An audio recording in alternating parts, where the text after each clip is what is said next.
Very good. But one of our panelists here, Bill Davis, who we all know and love, who has really been the Brahmin of the bar, particularly the personal injury bar. I was preparing an economist with my associate.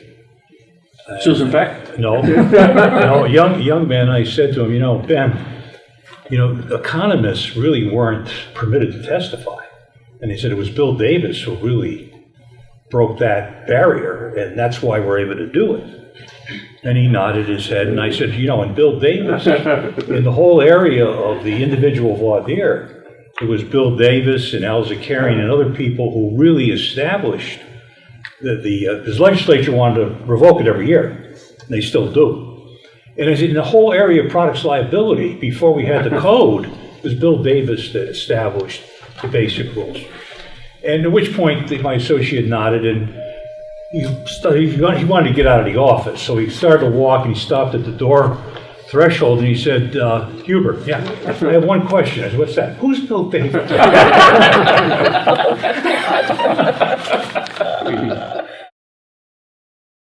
Jim Egan, who is a legend of the Hartford County Bar, was trying a case against Warren Maxwell, who was, the dean of the defense bar. I'll never forget this as long as I live. They came to the final arguments, and Warren Maxwell and Jim made his argument. Then Warren Maxwell made his argument, and it was, he was a patricia, it was a very stated for, why the jury had to do its duty and deny this. It was a pedestrian knockdown case in the days of contributory negligence. And he said, when this case is over, I'm going to shake Mr. Egan's hand. He's done a wonderful job. Jim Egan, with his flower, he got up and said, that's wonderful. That's the only offer I've had. Well, I was present. Jim was trying a case where Snow Gene Munford was defending. And they were up on the third floor. You know how dark those courtrooms were before they got any kind of modern lighting. They're still dark. And Jim is doing his closing argument with Snow Gene Munford on the other side. And at some point in his argument, he whirls and he points across to a plaque hanging on the wall. And he says to the ladies and gentlemen of the jury, ladies and gentlemen, on that plaque is a Latin motto that says Lex Magisterium non illegitimatus. And it says the law is a majesty unto its own self. And Snow Gene Munford gets up, puts his glasses on, and he walks across and looks at the plaque. And he says to the jury, ladies and gentlemen of the jury, when you go to the jury room, I want you to look at that plaque. And if it says what Mr. Egan says it said, give him everything he asked for. But if it doesn't, you should return a defendant's verdict. And the jury filed out, and the plaque said, presented to the Hartford County Bar for sponsoring a Little League team. And Egan goes, damn, I knew I should have read that plaque.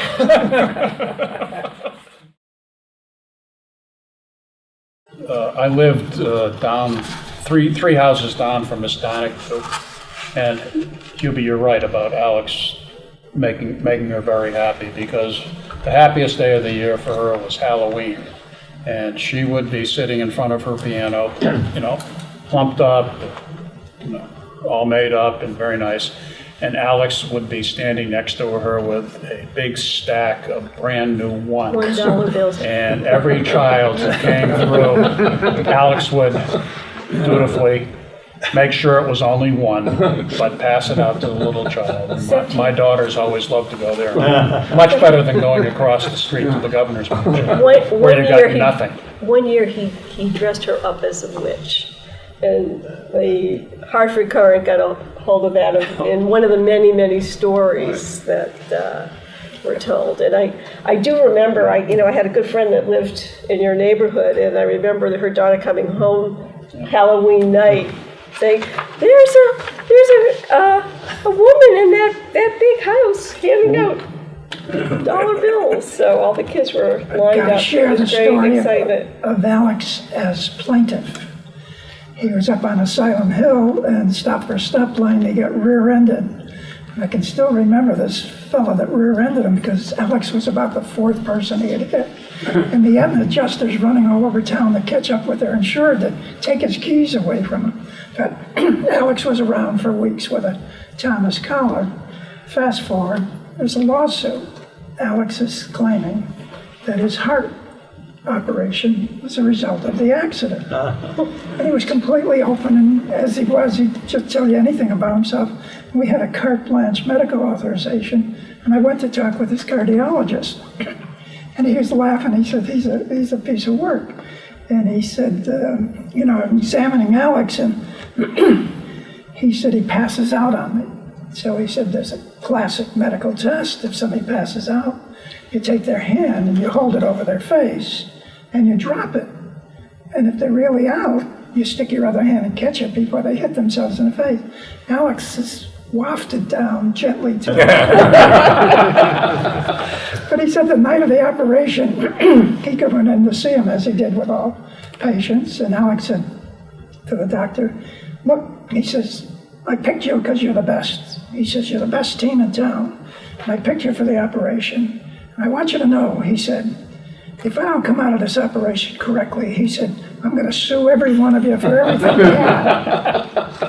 And the cardiologist said, I don't know how it came to me, but it did. And he said, Alex, not to worry. He said, that's not going to happen. He said, you're either going to come out of here square or you're not coming out. Alex blanched. He said, do the best you can.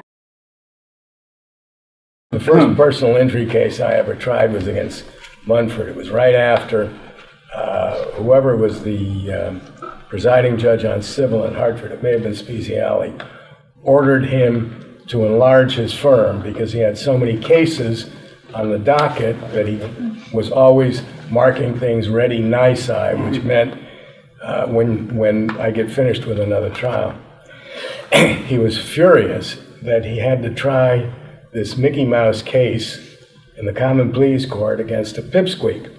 You. Yeah. So we put the case on, and after, before the arguments, the judge calls me over. He said, you did a wonderful job, son. I think you're going to get a nice verdict. I make my argument. The first thing he does is he calls up an assistant, and he said, now, ladies and gentlemen of the jury, you heard the plaintiff testify that when he first saw the defendant's truck, it was 60 feet away. And he has the assistant take the end of a tape measure and run out of the courtroom, and he's way out near the balcony, near the railing on the third floor. And he said, how far is that? And the kid says, it's 60 feet. Then the kid comes back with a tape measure and carries over a ladder and sets up the ladder, and Munford begins to climb the ladder. He said, now, ladies and gentlemen of the jury, you heard the evidence that the defendant's truck was 14 feet high. And he keeps climbing. He gets up to the top of the ladder. He holds his arms up. He says, this is 14 feet. And he comes down. He said, and he didn't see the truck? How did you do? Oh, 0. 5 minutes. 5 minutes. T. Clark Hall. He was a wonderful person and very smart and didn't care what he said, when and where he said it. And I had a case down in Bridgeport where I was representing former state senator Billy Strada in a libel action against the Stanford Advocate.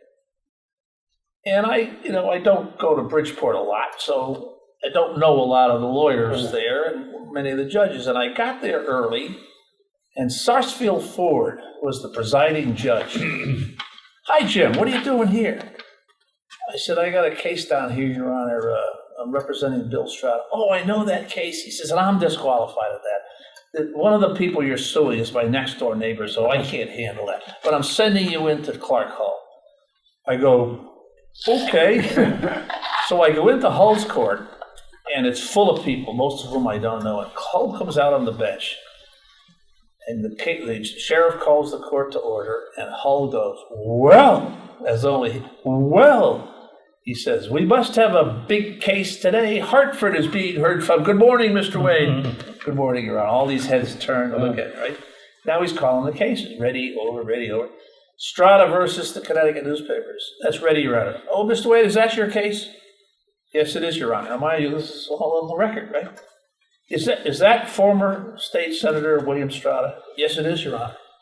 You know, takes off. You know, I always thought he was one of the fine young men of the Democratic Party. I served in the Senate. I served in the Senate with him, as you know. And when I was lieutenant governor, he says, Mr. Strada, Senator Strada and I, we used to stop on a number of occasions at a watering hole on the way down here. As a matter of fact, Mr. Wade, if I'm not mistaken, you were at some of those watering holes with us. But in any case, because I have such a fond relationship with Senator Strada, I'm disqualifying myself from this case, and I'm sending you to Judge Ford. And I go, little problem, Your Honor. I ran into Judge Ford this morning, and he's disqualified. And like that, Hull goes, oh dear. And he turns to the court reporter and says, strike all those kind remarks I had about Senator Strada and put down that we had a relationship of studied indifference. Judge Shea, Justice Shea, I tried one of my first cases before Judge Shea.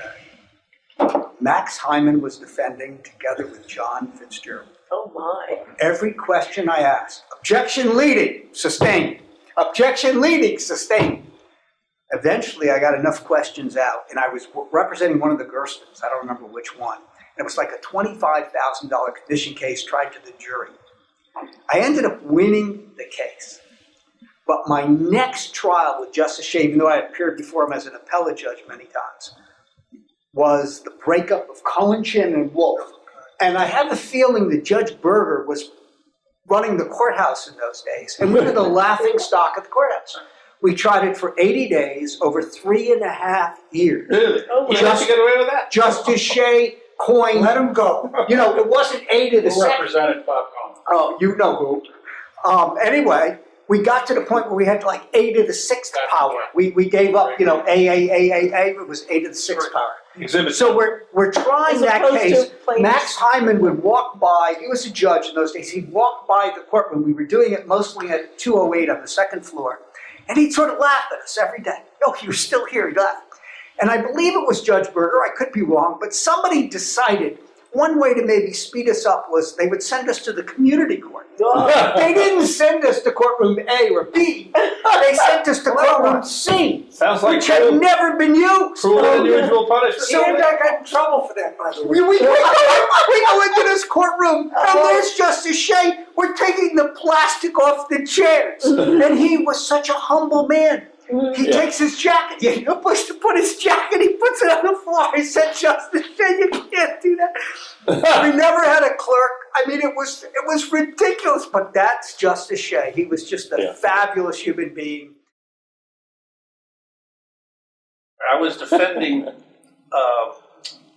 Major Senek, who was then the 4th ranking state police officer in the state of Connecticut. And he was charged with larceny from the state involving he was living in a house down in Meriden. The claim was that I remember he spent that. a lot of money that he shouldn't have spent on the house. And Well, you had free rent. that's right. And Harry Weller was sitting second chair to Murray. What was Murray's first name? Paul. Paul Murray. Paul Murray's trying it. And Harry was the technician, because there was a lot of records in this thing with state records, and he was running the computer. And we were trying a case for like 3 weeks going on.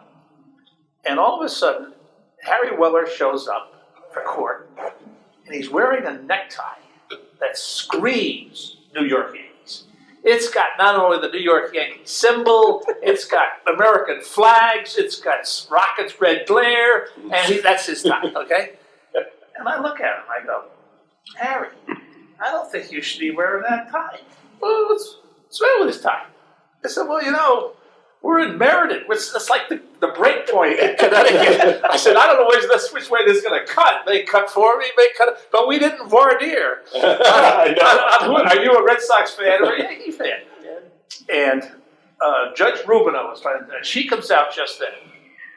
And I don't say a word. She just says, get rid of that tie. Like, I can just imagine Nikki would do get rid of that tie. And he goes, Ron, what's wrong with this tie? She says, get rid of that tie. Get rid of that tie.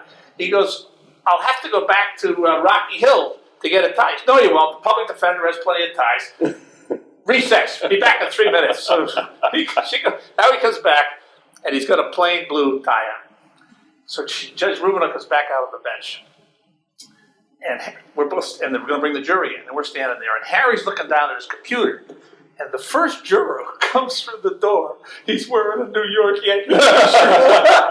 Okay? And I just go like this. I go, Harry. And I just, okay? And he looks up and he starts laughing. And I go, would have been a mistrial. Would have been a mistrial. I think he had seen the jurors. Yeah, that's right. Oh, That's probably. right. She had probably seen the jurors, but we Yeah. hadn't seen it. She'd seen the guy with the New York right. Yankee T-shirt. Oh, I love Give it. me that tie. She goes, that's funny. I wanted to be a little cheerier and talk about Richard Blumenthal for a moment because, Ann, you reminded me. Yeah, And I mentioned in the our- salt bandwagon. Yes, exactly. I represented the NRA, and we were deciding where to bring the case. Judge Drain Guinness seems like the ideal place to try this case. So can't we find some plaintiff from Litchfield County, which we managed to do again in Benjamin. So we bring the case, and sure enough, she hears the case. And in case you didn't all know it, Judge Drain Guinness knows something about firearms, unlike most judges. Is that a fair statement? No, Yeah. but I mean, I learned a lot. You learned a lot. Most judges don't. But the point is, you had Oh, a I know they picked me because I get the Cabela's catalog. That's right. We did. Yeah. We knew. You're right. We knew something. We checked I'm up not a on you. member of the NRA. No. Well, you couldn't be because then it would be a problem. But we Right. did check up on you. We decided among all the Superior Court judges, you were not a bad one to choose. And also, you were involved in getting the case prepared for trial, so you learned a lot. I learned a lot about firearms. Richard Blumenthal did not learn a lot about firearms because my understanding is he was not called to try the case until about a day before the trial was to start, when the governor said, you will get your ass out there to Litchfield and try this case. So, Weicker. And because Weicker had gotten the ban that I was challenging as unconstitutional under the Connecticut Constitution. And so we get out there, and I will say this, Richard Blumenthal is very smart, and he's a very fast learner, but maybe he hadn't quite as much time as the rest of us in figuring out. But so in any event, I am examining one of my witnesses who has a particularly ugly gun. And Blumenthal comes in the next, and so it's time for cross-examination for the next day. And Blumenthal is a natty dresser. And he comes in one day with a baggy suit on. So there's something going on, and I don't know what it is. So he starts cross-examining my witness and saying, now this firearm, and by the way, we've turned the Litchfield Courthouse into an armory, because all these weapons are banned. And so she had to issue an order saying we could store them all in the jury room or whatever. Right. So he says, now he picks up this firearm and says, now this is a concealable weapon, is it not? He says, no, it's not a concealable weapon. So he takes it and he puts it into his baggy jacket, and of course it disappears. And he says, do you still say that it's not a concealable weapon? He says, yes, it's not a concealable weapon. Well, can you see it? He says, no, but you haven't put the magazine in yet. Whereupon Judge Guinness has great difficulty staying on the bench at that point, as I recall. Because the magazine. And the magazine looks like a huge banana. But the other thing that happened in that case was that you managed to go through most of the testimony without touching any of the firearms. Okay? And so I'm sitting there and I'm looking at you, and wasn't Harry Weller representing the state as well? He was talking about constitutional issues. Yeah, right. And so at some point there was a moment, and I looked down and I looked at you and I said, what's the matter, Mr. Horton? Afraid to touch one? Just like that. And with that, you brandished. I did. You might as well have had, the ammunition. Bandoleros. Bandoleros. There you were. And I think Harry took your picture. He did, and it was on the paper the next day. Pete Zaccanino. Who's got a Pete Zaccanino story? Oh, my. I remember him always coming into court, but he had to leave right away because he was gonna go play golf. That's right. He played golf much better than he practiced law. You're right. He was good on his feet in the courtroom. I mean, he was one of those guys who had a persuasive way about him. And I remember when there used to be a circuit court out in East Hartford on School Right. Street there. 13. That's it. Yeah, 13. It was before they moved. And the circuit court, right? Circuit court, yeah. And there was a young man who was called, his case was called, and he got up, and the judge said, "Do you have a lawyer?" And, "Yes, I do," he said. "Who's the lawyer?" "Mr. Zaccanino." "Well, where's Mr. Zaccanino?" "I don't know, Your Honor. He said he was going to be here." "Well, you get on the phone and you tell him he better be here. I'm going to raise your bond." Oh, the young man is terrified. And he goes and he's out of the courtroom, he comes back in, and the judge says to him, "Did you get a hold of Mr. Zaccanino?" "Your Honor, I tried. His secretary said he was on the way." "Well, if he's not here by the time we close court for the morning, I'm going to raise your bond." So at about 2 minutes of 10, this young guy's the only defendant still there. No. And Zaccanino comes in with his raincoat over his arm, and he bangs through the gate leading into the court, and he apologized to the judge. "I'm very sorry, Your Honor. I had a very important meeting with Mr. Green."